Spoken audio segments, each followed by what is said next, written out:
The island.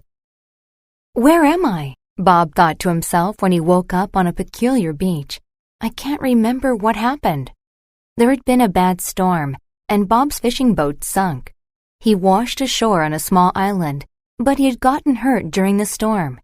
He had a terrible migraine, and he had a fracture in his shoulder. He felt awful.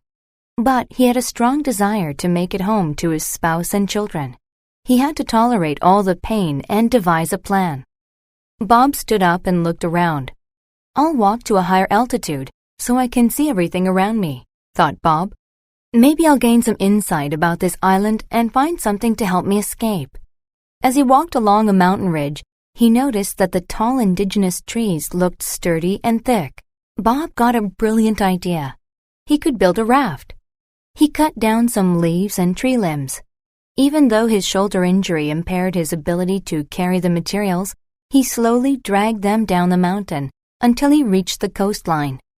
Bob was a proficient builder. He used his building expertise to line up the limbs and tie them together with long vines. When the raft was finished, Bob was happy with his work.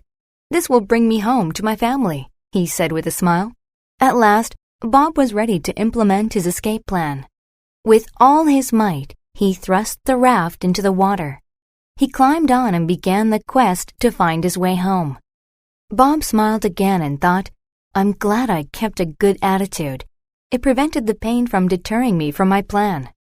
Optimism and ambition make anything possible." Slowly, he floated out to sea. In a few days, he made it to shore and ran home to see his happy family.